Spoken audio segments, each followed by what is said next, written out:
Hi friends, welcome to Bogan academy. இது நம்ம சேனலோட முதல் வீடியோ. ஸோ நம்ம சேனலை பற்றின ஒரு ஷார்ட் இன்ட்ரடக்ஷன் ஃபஸ்ட்டு நான் சொல்லிக்கிறேன். இது Bogan academy YouTube channel. TNPSC எக்ஸாமுக்கு ப்ரிப்பேர் பண்ணுற ஃப்ரெண்ட்ஸுக்கு கோச்சிங் கொடுக்கறதுக்காக இந்த யூடியூப் சேனல் ஸ்டார்ட் பண்ணியிருக்கோம், ஆன்லைன் கோச்சிங். ஸோ இது நம்ம சேனலோட ஃபஸ்ட் வீடியோ. அடுத்து வர வீடியோக்குள்ளே எங்களோட வழிமுறைகள், மெட்டீரியல்ஸ், அப்புறம் கொஸ்டின் பேங்க்ஸ் இதெல்லாம் அடுத்து வர வீடியோக்குள்ளே நாங்கள் ஷேர் பண்ணுறோம். ஸோ இப்போ நம்ம வீடியோக்குள்ளே போகலாம். இந்த வீடியோ பார்க்குற ஃப்ரெண்ட்ஸ் ஃபஸ்ட் நம்ம சேனலை சப்ஸ்கிரைப் பண்ணிக்கோங்க. ஸோ டிஎன்பிஎஸ்சி தேர்வுக்கு தயாராகும் வழிமுறைகள் இந்த வீடியோவோட தலைப்பு. ஸோ இப்போ நம்ம எல்லோரும் குரூப் 2 எக்ஸாமுக்கு எல்லோரும் படிச்சுக்கிட்டு இருப்பீங்க. குரூப் 2 நோட்டிஃபிகேஷன் வந்துடுச்சு, ஆல்ரெடி 1 month ஆகிடுச்சு. எல்லோரும் அப்ளை பண்ணியிருப்பீங்கன்னு நினைக்கிறேன் இந்த டைமில். ஸோ அப்ளை பண்ணாதவங்க ஃபஸ்ட்டு எக்ஸாமுக்கு அப்ளை பண்ணிடுங்க. அப்ளை பண்ணுறது எப்படின்னு நிறைய டவுட் இருந்தால் அதுக்கு நிறைய யூடியூப் சேனலில் வீடியோஸ் போட்டிருக்காங்க. நானும் பின்னாடி அது சம்மந்தமாக வீடியோ போடுறதுக்கு டைம் இருக்காதுன்னு நினைக்கிறேன். ஏன்னா ஆல்ரெடி டைம் ஆகிடுச்சு. ஸோ அந்த வீடியோஸ் பார்த்து நீங்கள் ப்ராப்பராக கரெக்டாக அப்ளை பண்ணிடுங்க. ஸோ அடுத்து எக்ஸாமுக்கு படிச்சுக்கிட்டு இருப்பீங்க. இப்போ எங்களோட ஸ்டடி மெத்தட்ஸை நான் சொல்லித்தரேன். ஃபஸ்ட்டு பாடத்திட்டம், சிலபஸ். ஸோ இப்போ இதில் மொத்தம் 6 ஸ்டெப்ஸ் இருக்குது. இந்த 6 ஸ்டெப்ஸை ஃபாலோ பண்ணி நீங்கள் ஒரு ஷார்ட் ப்ரிப்பரேஷன், ஏன்னா குரூப் 2 இப்போ ப்ரிலிமினரி டெஸ்ட் தான் நடக்க போகுது செப்டம்பரில். ஸோ ஒரு ஷார்ட் ப்ரிப்பரேஷனுக்கு ஒரு 6 ஸ்டெப்பை மட்டும் நீங்கள் ஃபாலோ பண்ணாலே போதும். ஸோ ஃபஸ்ட்டு பாடத்திட்டம், சிலபஸ். நீங்கள் ஃபஸ்ட்டு என்ன சிலபஸ் கொடுத்துருவாங்க அப்படின்றத கரெக்டாக பார்த்து படிக்கணும். ஸோ இதனால் நமக்கு கால விரயம் மிச்சமாகும். தேவையில்லாத பாடங்களை நம்ம படிக்கிறத தவிர்க்கலாம். ஃபஸ்ட்டு சிலபஸ்ன்றது நீங்கள் டிஎன்பிஎஸ்சி வெப்சைட்டில் ரிவைஸ்டு சிலபஸ் எல்லாம் போட்டிருப்பாங்க. அதையும் பார்த்துக்கோங்க. பட் கடைசியாக நோட்டிஃபிகேஷன் இப்போ குரூப் 2 நோட்டிஃபிகேஷனில் லாஸ்ட்டில் சிலபஸ் அட்டாச் பண்ணியிருப்பாங்க. ஸோ அதை ஒரு காப்பி கையில் பிரிண்ட் எடுத்து வச்சுக்கோங்க. ஸோ அதை வச்சு தான் நீங்கள் படிக்கணும். ஸோ ஃபஸ்ட்டு சிலபஸ், இதுதான் ஃபஸ்ட்டு ஸ்டெப்பு. இதுதான் பேஸ். இதை நீங்கள் கரெக்டாக சிலபஸ் அனலைஸ் பண்ணிட்டீங்கனாலே நீங்கள் பாதி நேரத்தை மிச்சம் பண்ணலாம். ரெண்டாவது பாயிண்ட் வாட் டு ஸ்டடி, என்ன படிக்க வேண்டும். இதை ரெண்டாவது பாயிண்ட். தமிழ், பொது அறிவு, அப்புறம் ஆப்டிடியூட் அண்ட் மென்டல் எபிலிட்டி, திறனறி தேர்வு. So Tamil first 100 question Tamil இருக்க போகுது. அடுத்து தமிழ் ஆர் இங்கிலீஷ். நம்ம சேனலில் ஃபஸ்ட்டு தமிழை மட்டும்தான் ஃபோக்கஸ் பண்ணி போட போகிறோம். ஏன்னா நாங்கள் எல்லாருமே தமிழில் தான் படித்தோம். ஸோ அதனால் எங்களுக்கு இங்கிலீஷ் பற்றி தெரியல. ஸோ இங்கிலீஷ்க்கு நீங்கள் வேறு ஏதாவது யூடியூப் சேனல் ரெஃபர் பண்ணிக்கோங்க. தமிழை பேஸ் பண்ணி தான் நாங்கள் எல்லாமே போட போகிறோம், வீடியோஸ்லாம் போட போகிறோம். ஸோ ஃபஸ்ட்டு 100 கொஸ்டின் தமிழ்லேருந்து கேட்கப்படும். ஸோ அடுத்து பொது அறிவு, ஜென்ரல் ஸ்டடீஸ். இது நமக்கு டிகிரி ஸ்டாண்டர்டில் கேட்பாங்க. இதிலேருந்து 75 கொஸ்டின்ஸ் இந்த செக்ஷனில் கேட்கப்படும்.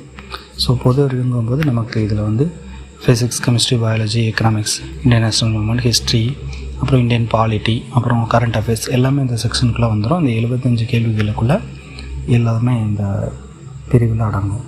இது நமக்கு டிகிரி ஸ்டாண்டர்டில் கேட்பாங்க.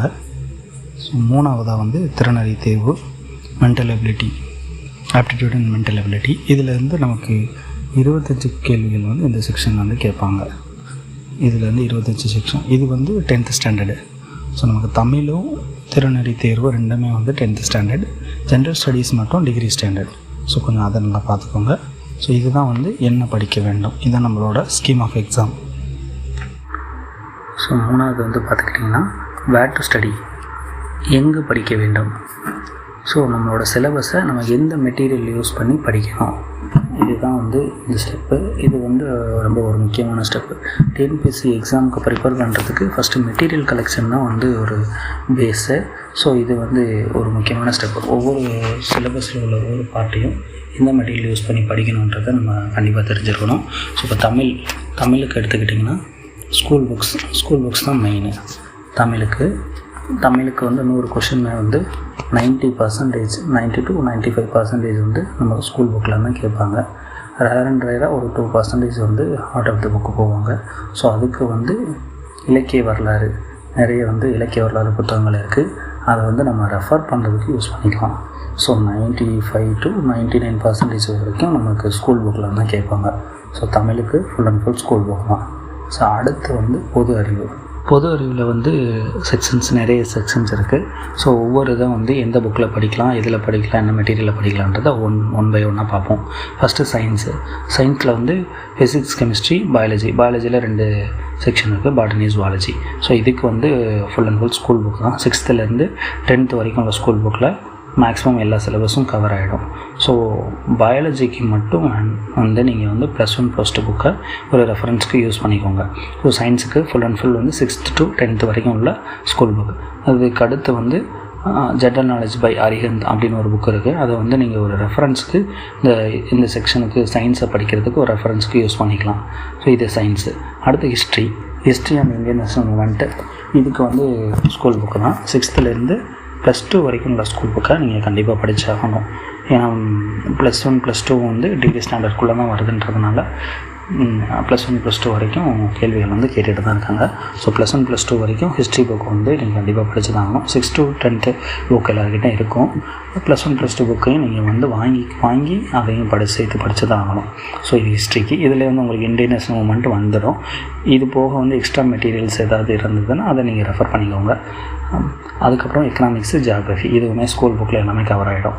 6th to 10th வரைக்கும் உள்ள புத்தகங்களில் எல்லாம் கவர் ஆகிடும். இதுக்கு வந்து நீங்கள் +1 +2 புக்கு படிக்கணுன்ற அவசியம் ரொம்ப கம்மி. ஸோ ஏதாவது ரெஃபரன்ஸுக்கு வேணும்னா இதுக்கு வந்து நீங்கள் அதை அரிஹந்த்ன்ற புக்கை வந்து யூஸ் பண்ணிக்கலாம். ஓகே, அடுத்து வந்து இந்தியன் பாலிட்டி, அரசியல் அறிவியல். இதுக்கு வந்து school book 6th to 10th உள்ள வரைக்கும் உள்ள ஸ்கூல் புக்கில் குடிமியல் என்ற ஒரு பாட்டு இருக்கும். அதில் வந்து மேக்ஸிமம் எல்லா சிலபஸும் எல்லாதும் வந்துடும். இது போக வந்து அரசியல் அறிவியல் +1 +2 புத்தகங்களை கண்டிப்பாக வாங்கிக்கோங்க. எனக்கு வந்து குரூப் 1க்குன்னு இல்லாமல் குரூப் 4 எக்ஸாமுக்குமே +1 +2 புக்கிலேருந்து நிறைய கேள்விகள் கேட்குறாங்க. ஸோ அதுக்கும் வந்து கண்டிப்பாக +1 +2 வரைக்கும் நம்ம படித்து தான் ஆகணும். ஏன்னா ஜென்ரல் ஸ்டடீஸுன்றது வந்து டிகிரி ஸ்டாண்டர்ட். ஸோ வந்து +1 +2 வரைக்கும் இந்தியன் பாலிட்டி ஃபுல்லாக கவர் பண்ணி தான் ஆகணும். அடுத்து வந்து லக்ஷ்மிகாந்தன் தெரியும் உங்களுக்கு, லக்ஷ்மிகாந்தன் புக்கு தெரியும், இந்தியன் பாலிட்டி பை லக்ஷ்மிகாந்தன். அந்த புக்கு வந்து நீங்கள் ரெஃபரன்ஸுக்கு யூஸ் பண்ணிக்கலாம். ஸோ இதுதான் இந்தியன் பாலிட்டிக்குரிய வேட்டு ஸ்டடி. அடுத்து வந்து நடப்பு நிகழ்வுகள், கரண்ட் அஃபேர்ஸ். ஸோ இது ஒரு முக்கியமான பார்ட்டு. ஏன்னா கரண்ட் அஃபேர்ஸ் வந்து நம்மளுக்கு 10-லேருந்து 15 கொஸ்டின் வரைக்கும் நமக்கு கேட்குறாங்க. ஒரு எக்ஸாம் வந்து அது வெயிட்டேஜ் மாறும். ஸோ கரண்ட் அஃபேர்ஸ்க்கு வந்து நமக்கு வந்து நாளிதழ் வாசிப்புன்றது ரொம்ப முக்கியம். டெய்லி நியூஸ் பேப்பர் அது வந்து என்னோடய ப்ரிஃபரன்ஸ் வந்து தினமணி ஆர் தமிழ் இந்து. இந்த 2 நியூஸ் பேப்பரில் நீங்கள் ஏதாவது ஒரு நியூஸ் பேப்பர் டெய்லி வந்து 1 ஹவர் கண்டிப்பாக வாசித்து அதில் வந்து டெய்லி நோட்ஸ் எடுக்கிற பழக்கம் வச்சுக்கோங்க. இது வந்து ரொம்ப முக்கியம். அதுக்கப்புறம் வந்து மந்த்லி மேகசின்ஸ் வந்து படிச்சுக்கலாம். ஸோ அது வந்து நீங்கள் விருப்பப்பட்ட அந்த மேகசின்ஸை வந்து படிச்சுக்கோங்க. இது மந்த்லி மேகசினுக்கு. அதுக்கப்புறம் வந்து ஆன்லைன் ரெஃபரன்ஸ் நிறைய வெப்சைட்ஸ் இருக்குது, கரண்ட் அஃபேர்ஸ்க்குரிய வெப்சைட்ஸு. ஸோ அதில் வந்து நீங்கள் ஆன்லைன் ரெஃபரன்ஸ் எடுத்துக்கோங்க. இது போக நம்ம யூடியூப் சேனல்லே வந்து அடுத்து கரண்ட் அஃபேர்ஸ் சம்மந்தப்பட்ட வீடியோஸ்லாம் போட போகிறோம். நிறைய யூடியூப் சேனல்ஸ் இருக்குது. அது வந்து கரண்ட் அஃபேர்ஸ் வந்து நீங்கள் எடுத்து நோட்ஸ் எழுதி வச்சுக்கோங்க. மாதம் கரண்ட் அஃபேர்ஸ் வந்து கண்டிப்பாக படிச்சுக்கணும். நடப்பு நிகழ்வுகள் வந்து ஒரு முக்கியமான பாட்டு, அதிகமான கேள்விகள் கேட்குற ஒரு செக்ஷன். ஸோ இதுதான் நடப்பு நிகழ்வுகளுக்கு வந்து படிக்க வேண்டியது. ஸோ அதுக்கப்புறம் வந்து ப்ரீவியஸ் இயர் டிஎன்பிஎஸ்சி கொஸ்டின்ஸ் வந்து கண்டிப்பாக ரெஃபர் பண்ணிக்கோங்க. ஏன்னா இது வந்து ஒரு ஐடியாவுக்கு யூஸ் ஆகும். என்ன மாதிரியான கேள்விகள் கேட்குறாங்க அப்படின்றதுக்கு கண்டிப்பாக யூஸ் ஆகும். ஸோ இது வந்து நீங்கள் அப்பப்போ உங்களுக்கு டைம் கிடைக்கும்போது முந்தைய ஆண்டு வினாத்தாள்களை எடுத்து ஒரு கிளான்ஸ் நீங்கள் பார்த்துக்கோங்க. என்ன கொஸ்டின் கேட்டிருக்காங்க, ஆன்சர் கீ நம்ம டிஎன்பிஎஸ்சி வெப்சைட்டில் இருக்குது. அந்த ஆன்சர் கீ எடுத்து ஒவ்வொரு இதில் வந்து ஜிகே செக்ஷன், தமிழ் என்ன மாதிரி கொஸ்டின் பார்த்துருக்காங்கன்றது கண்டிப்பாக நீங்கள் அடிக்கடி இந்த பழைய கொஸ்டின் பேப்பர்ஸ் வந்து கண்டிப்பாக பார்த்தாகணும். ஸோ இது ஒரு அதுக்கப்புறம் வந்து ஸ்டெப் நம்பர் 4 இது வந்து ரிவிஷன். இது ஒரு முக்கியமான ஸ்டெப். நீங்கள் படித்ததை கண்டிப்பாக ரிவிஷன் பண்ணி ஆகணும். இப்போ நீங்கள் வந்து தமிழில் 6th-லேருந்து +2 வரைக்கும் நீங்கள் படித்து முடிச்சிட்டிங்க, தமிழ் புக்கை படித்து முடிச்சிட்டிங்கன்னா கண்டிப்பாக ஒரு ஃபாஸ்ட் ரிவிஷன் கண்டிப்பாக பண்ணி ஆகணும். ஏன்னா ஒரு டைம் படித்தா உங்களுக்கு கண்டிப்பாக ஞாபகம் இருக்காது. அதனால் வந்து ஒரு ஃபாஸ்ட் ரிவிஷன். அதே மாதிரி தமிழுக்கு, ஹிஸ்ட்ரிக்கு, எல்லா செக்ஷனுக்கும் நீங்கள் ஒரு ரிவிஷன் கண்டிப்பாக பண்ணி ஆகணும். இது 4வது ஸ்டெப். 5வது ஸ்டெப் வந்து யூனிட் டெஸ்ட். ஒவ்வொரு யூனிட்டுக்கும் ஒவ்வொரு டெஸ்ட்டு நீங்கள் போட்டு பார்க்குறதுல ஒரு பெனிஃபிட் கண்டிப்பாக இருக்கும். நீங்கள் வந்து ஃபுல் டெஸ்ட்டு கண்டிப்பாக பின்னாடி போடுவீங்க.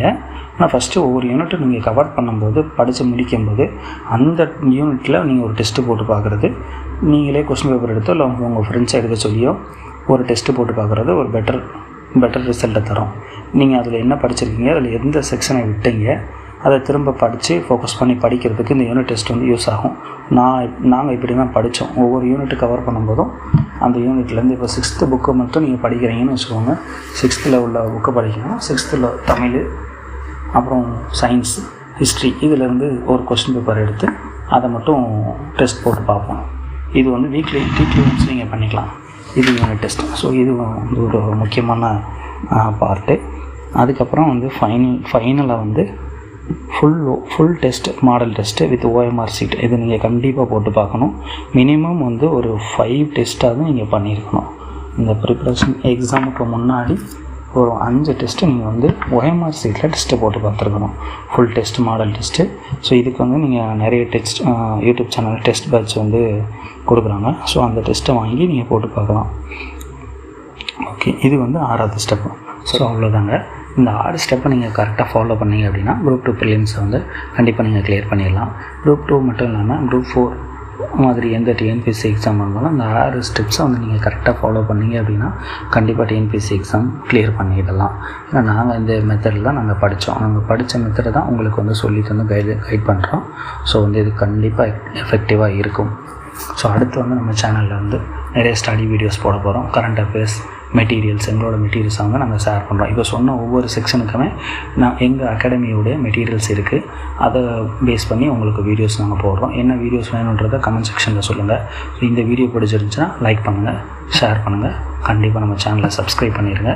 ஸோ உங்களோட டிஎன்பிஎஸ்சி வெற்றி பயணத்தில் நாங்களும் உறுதுணையாக இருப்போம், உங்களுக்கு வழிகாட்டுவோம் அப்படின்றத உறுதியாக சொல்லிக்கிறோம். நன்றி.